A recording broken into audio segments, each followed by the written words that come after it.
Hey everyone, my name is Jason Keesaw. I'm in the Organizational Leadership graduate program, and this is Future of Work. The topic I chose to focus on for this assignment was the future of leadership development. I work for a social intelligence company. A large portion of my work is leadership development, and I just think leadership changes the world. We need good leaders, and I wanted to know more about that.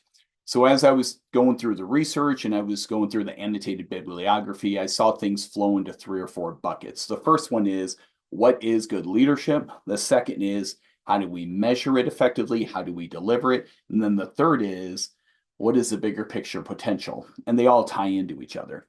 But the foundation of leadership, it really told a story on the role emotional intelligence needs to play in all leadership as a foundation. And it made me think of, for those of you who may have read Seven Habits of Highly Effective People, Stephen Covey at the beginning talks about a shift from character ethics to personality ethics around World War I, World War II.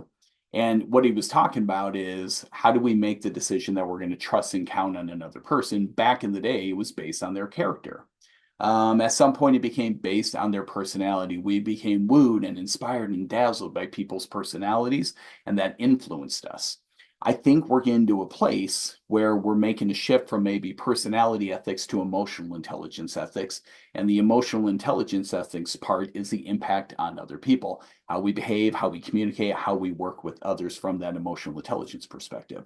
Then it gets into the measurement aspect of it, and it says we've been flawed in how we've been measuring it because it's too much about the leader and it's too focused on their self-perception, like if they take an assessment where everything should be about the follower or the organization or the team or the results, and getting feedback, ongoing feedback on a leader's emotional intelligence, how they work, how they communicate, how they do those things, so they get real-time feedback on that. I read one article that talked about, in the future, leaders may be wearing smartwatches and other wearable devices that will measure their stress, measure their fatigue, measure their communication style, that can give them real-time feedback on ways to improve. I don't think it's going to get there, but really interesting to read about.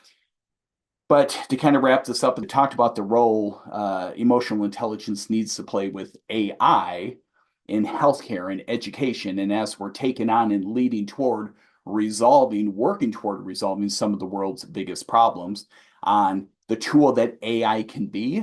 And if we can mix emotional intelligence in there and have that be a foundation, we're going to have high productivity, faster results with a human consideration, with emotion in the human dynamic and things like that. So it's got me excited about the future of leadership development. And thanks for watching.